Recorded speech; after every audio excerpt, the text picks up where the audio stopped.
Hi guys, it's Aegis here, and today I finally get time to make this video about the Hong Kong Vanguard WGP. As you can hear, I'm still a little bit sick, but I think I should get this up before the next setup, and also before the Worlds, which I try to do that before Worlds. If I'm late, I'm sorry, but yeah, so here it comes. The Hong Kong Vanguard WGP, both the V stand and P stand format happens during the same week, which is on the 21st December and 22nd December.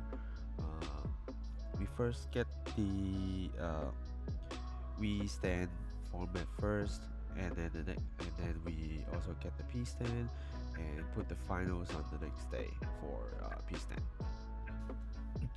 So I was one of the helpers and also helped judging, and of course I'm also helping out to do some recordings and live, so that's why I have the footage of the top tables matches, and you saw me uploaded 2 of them, which I still have 2 more for V, and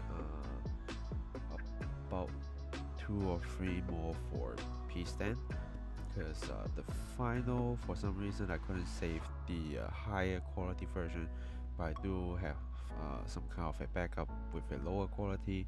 I'll see if it's good to use or not, but we'll try to put that out as well. So let's talk about the V stand format first. So there's a lot of players, about 123 if I did not miscount, which let me do a very quick check out with my Excel here.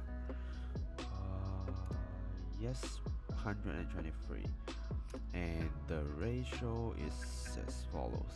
First, we have our biggest slot, which is Bermuda. We have 42, about 1/3 of the total players.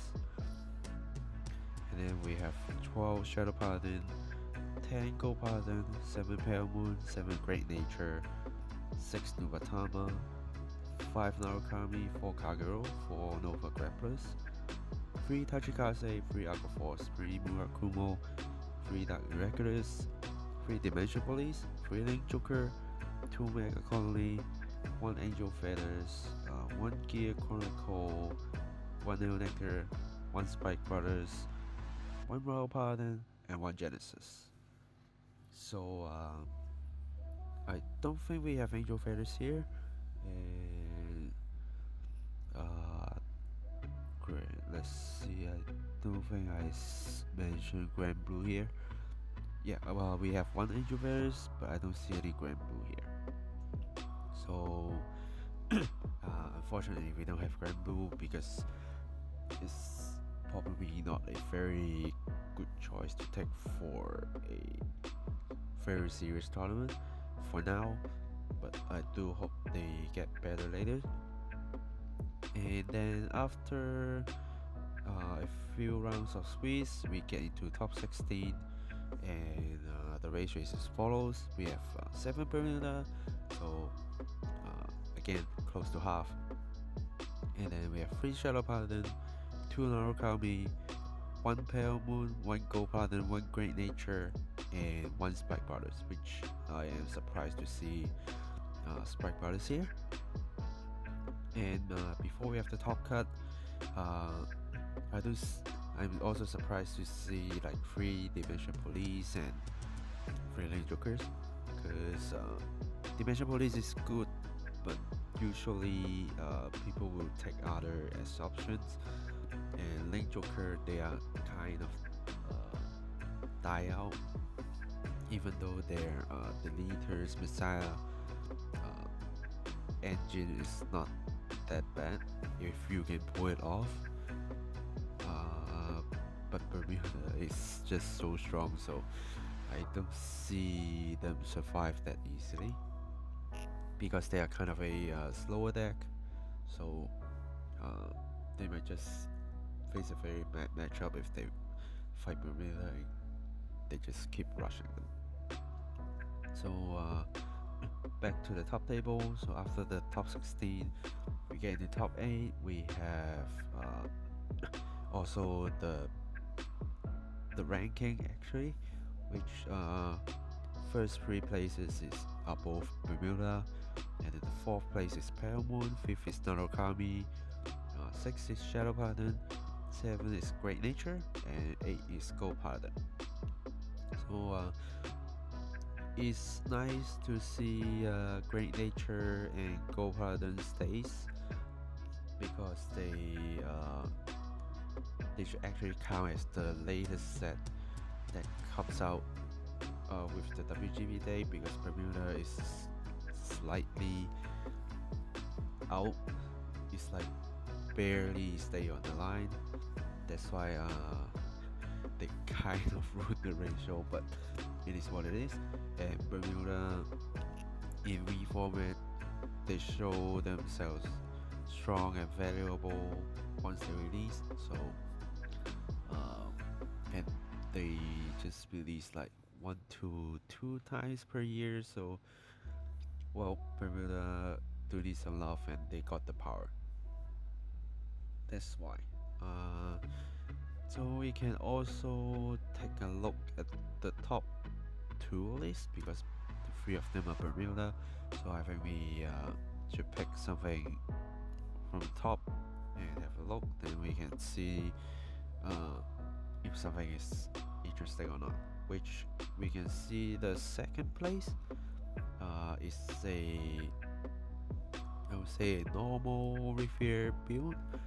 So you can see 4 Riviere, 3 of the Great 3 that help you pick your Riviere up, and so many cards to link with Riviere, get your copies, draw your cards, and switching stuff, return your Great 3s, all this stuff. So it's kind of simple. I don't think I need to explain a lot on this one. But when we are looking at the top one, we can see a little bit different. Okay, I take a short break and I'm back here with the first place deck. So we can see here, if you look at the top left, you see Riviere, but if you look at the remaining contents of the deck, you can see this deck is actually a coral deck, which is interesting because most parts are coral, and they, instead of using other coral support kind of stuff, they put Riviere in. So which after some play testing on this build, I kind of see why. First, coral is very good to push damage, and once you did that and you kind of need a way to push through without just 3 attacks, then that's where you need Riviere. And when you use coral, because you can bounce 1 regards and 1 card from a drop zone to your hand, and you just need one of them to be coral.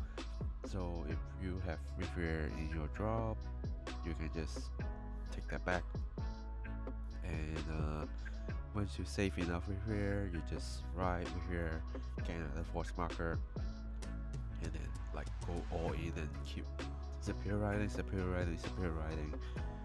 which usually helps you win the game. So that's an interesting build, and once I tried it, I think it's good.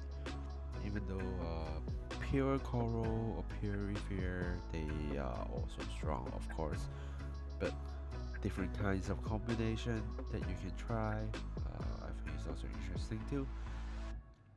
Instead of seeing like the same build every single time and they just fight against each other, it's kind of boring. So sometimes if you get some interesting build like this. At least it's not that boring, and you can kind of find a way to have fun with these decks, even they are like a little bit hard to beat, but they aren't like invincible, so you just need to get prepared for it. And I think a lot of people did their play test like 1 to 2 days or maybe a week before the WGP, so they do know how well Bermuda actually can do, and some of them kind of like prepare to face Bermuda. So which we didn't see from top 16 and top 8 is completely Bermuda, which I'm happy to see as well. So like one of the match that I already featured is Paladin versus Bermuda. I think the Paladin player did well, but then his luck on the timing to get triggers happens to be not as good, because he keep calling triggers, and then when he drive check he's not getting the trigger. So but that happens and you can't complain anything, because that's just happened, and unless you cheat you can't actually control what happens. So when you play Paladin, you also rely on luck, because if you play very old Paladin, you know you always just call the top card of your deck to somewhere else, and you never know what it is until you use the skill and call it up. So that happens, but Paladin, the new Agrafane build is crazy. At first when I see Agrafane and like people starting to build a deck, I don't think Platinum Ezel fit in, but actually it does, because Agrafane keeps putting stuff in soul, and you just need Agrafane to help you absorb one grade 3 into the soul, and you write Platinum Ezel, and then you have 2 grade 3s. That's exactly what needed to speed up Platinum Ezel to use a skill for getting both drive checks to be call 1 and check 1. That's why it's interesting. So I think that's basically it for V stand. Again, I'm grateful to see Great Nature go to top, but unfortunately megacolony didn't go up, which I do want to see megacolony go up, but it's a little bit hard, because again they work a little bit slower. So once you face decks like Narukami, face like Paladin, face like Great Nature, Bermuda, it's a little bit hard to defend. Sometimes depends on how you build a deck, if you have enough practice or not. It is possible, but it's not going to be an easy game. Yeah, unless you are doing some good move with luck and like dropping every single Riviere from the deck to the drop, and your opponent don't have enough parts to get all the Riviere back, so they can superior right and keep hitting you, which is hardly to happen. So well, just happen as it is. And also I'm surprised to see Spike Brothers in top 16. I think I talked about it already. I didn't get a chance to see how the deck is, so I can't speak much about it, but Spike Brothers, interesting. They are good, but they are not that popular. I think that's the only problem. Yeah. So basically that's it for B stand, and for P stand, unfortunately I don't have the full ratio here. but I do have the top 8, which we have 2 Shadow Paladin Luard, which take the first and second place actually, which I'm a little bit surprised here too, but again, the deck isn't that bad, even I don't actually have the experience on how the deck performed until today. And then we have 2 Gold Paladin Ezel, which we know very well how good they are. And then we have 2 Bermuda Riviere, which it isn't like well known because Bermuda just released, but once you get your hands on that deck, you will see how crazy it is. And then we have 1 megacolony Gredora, which is kind of normal because megacolony is still good in premium, even though the way to get a protect marker is less because you usually just buy on a Gredora, and the unit that you get a protect marker is usually your end lion, and you call them as a Vanguard. You try not to ride them as a Vanguard, so that's why Gredora is mainly relying on like G-Zone, relying on the Grateful Gredora to like block a lot of stuff.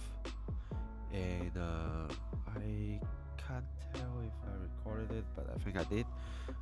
That's one match with the megacolony Gredora facing Gold Paladin, and you can see how well that megacolony player to like defend themselves at the same time trying to attack and limiting Gold Paladin resources, and slowly to take them down, which again I'm happy to see megacolony. And then the final one from top 8 is nectar plant token, which again if you see a lot of like the English side results, then you know how well the nectar plant and Gold Paladin Ezel does.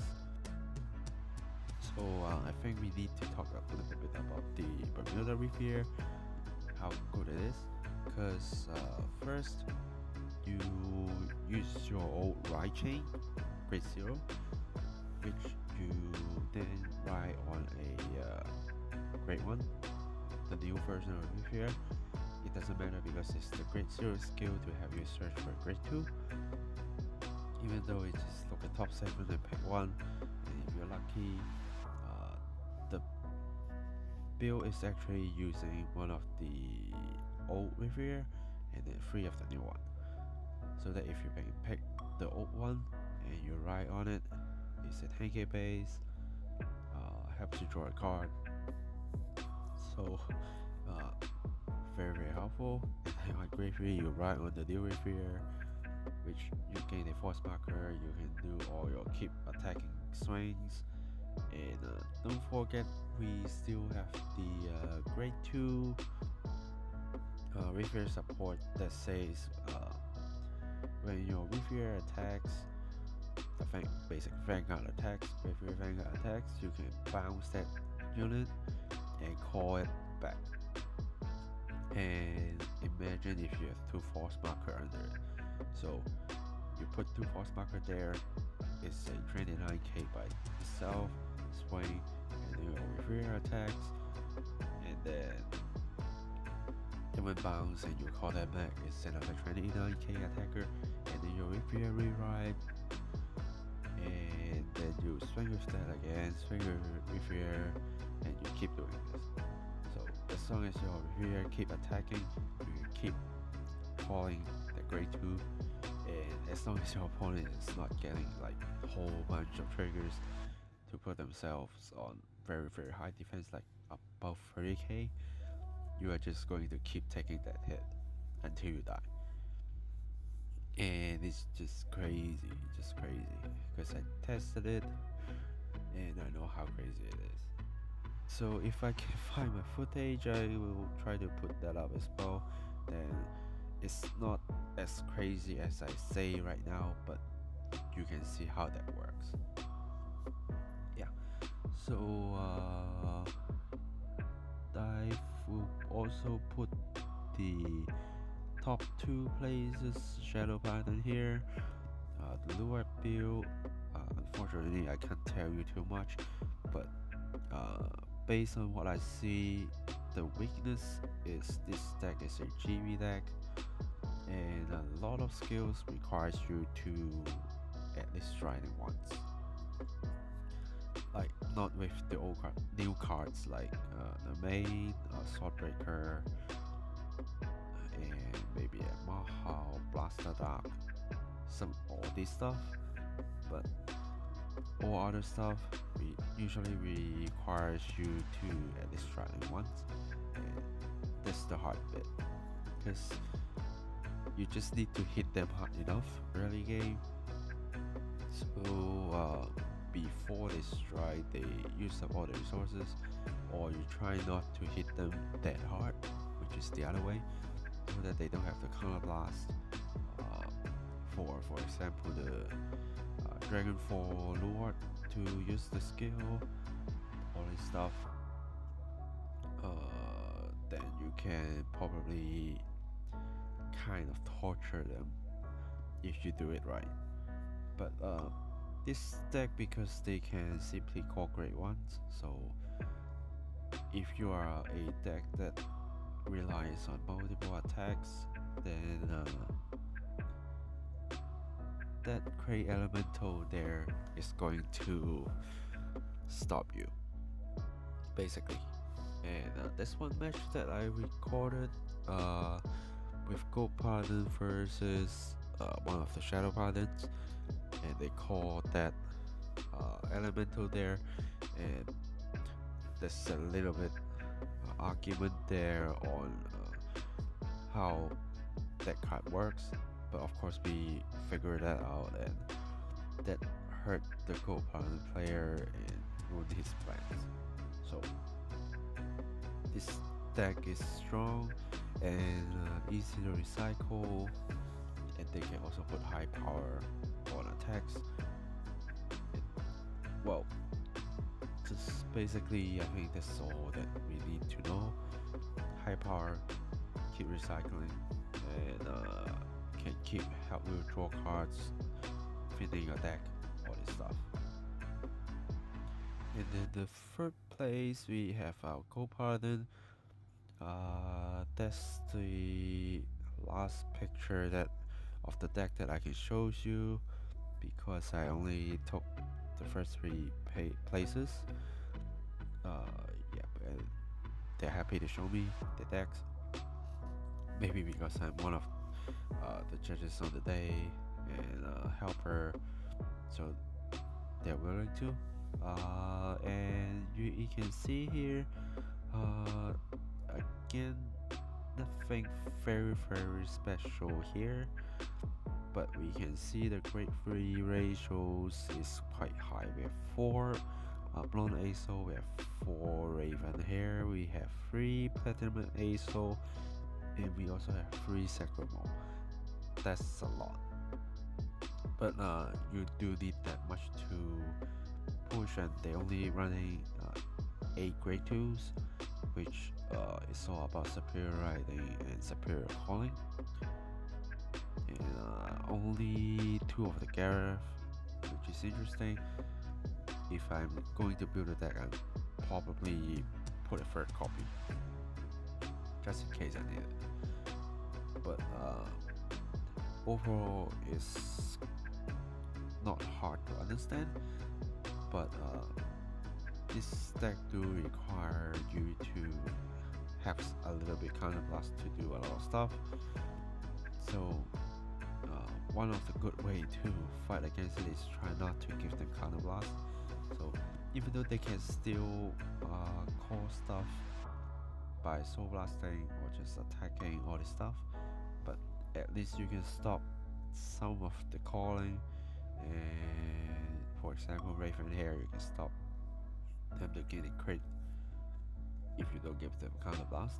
and then you just try to protect yourself and try to use up the triggers and push them back. But overall, Paladin is still strong in here, because with like top 8 we have 2 Paladins here, so it's not bad at all. But I'm surprised to see nectar plan is not like that much appearing on top 8. I think I do see a few people play, but not much. Maybe they are not familiar with the deck enough, or they can't gather the key parts. Because a lot of players here, they do play G era, but there's a lot of players who plays the V stand are not playing the like P premium standard because they didn't play decks that is like G era or before. So it takes time for them to find like G era parts or even older stuff. I think you can find your G zone not that hard, but some key parts like the grade 2 that when boosted you can copy one nectar unit from deck. That one is hard to find. If you didn't like get them in the first place, like how are you going to find a starter in Hong Kong? Like right now, it's not that easy. It's not that easy. So there's a lot of limitations and a lot of people trying to build strong decks, but then they can't find the resources and they can't build. For example, I know a player who tried to make an OTT deck, which isn't using Tsukuyomi, because I think it's the Ikshima build, but unfortunately he need to try to find a way to work around, which he still get his parts, but do take a little bit of time. And if he didn't start asking earlier, he might not even be able to get enough stuff, which is a pain here, but we can't do much because Hong Kong is a very small community, and unless everyone just keep all this stuff and willing to share, it's quite hard to find, because like Hong Kong's shop space is small, so we can't expect stores to keep every single stuff when they have limited spaces, and sometimes like commons, you never know, they one day will become very, very useful and you will just throw them away. Some shops does, but it's because of their lack of spaces. And for example, if you are looking for the megacolony 9k, look at call the top deck grade 3. It's basically you can't find one in shop because most shops didn't have that set, like those rares and commons. They usually do keep them for a while, but once you have so many sets, they are likely to just already like throw them away. So, and like you never think of using it in G era, but then starting from premium, when you see the Gredora grade 4 who can call another grade 3, and you suddenly find out, oh, this card is like helpful, but where can I find it? You can't, unless you like me, who start playing the game like from the first ever Vanguard set until now. Then you might still be able to find one somewhere, and even some old players, they don't have this kind of old stuff. They do in the past, but they just can't find it. And sometimes I can't find my cards and I still need to find a way to get it. If lucky, like I got a bunch of friends who are going to order cards from like Japanese shops, like Yuyute or something like that, then I might just add some order in, but it still depends if they have stock or not. For example, I do want to build a Tachikase build, but I just can't find my Great Researcher. So I have to find a way to like get around it. For example, using the Draw 1 Grade 0 from Restandard, or I just need to find another Grade 0 that can work, which is hard. So that's why I still haven't actually built my premium Tachikase yet, even though I do have a build in the past, but I don't want to use the new way of building the deck that use the gauge more. But because I don't have Great Researcher to final Dino Chaos, so I am likely not going for that build unless I feel comfortable using other Grade Zeros. So you can see how hard sometimes we try to build premiums here in Hong Kong. You do need to have resources, and it's hard.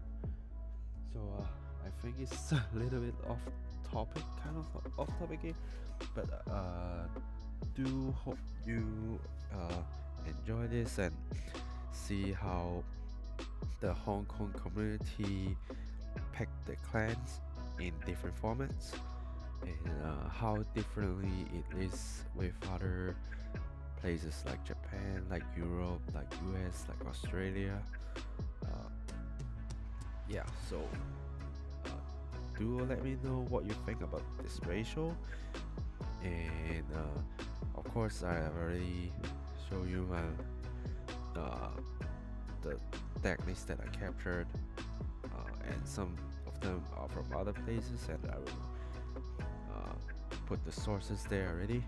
So do have a look, and let me know how you feel about those builds. And next week is the release of the new set, so I will be playing Narukami and maybe pick some of the Shadow Paladin stuff for premium. Usually I just going to take some great ones that is helpful and just there. So looking forward to that, and of course I still have a lot of WGP footage, the matches that I still need to put up. So looking forward to that as well. And yeah, I think this video is long enough, and thanks for watching again, and I will see you guys in the next video. Signing off.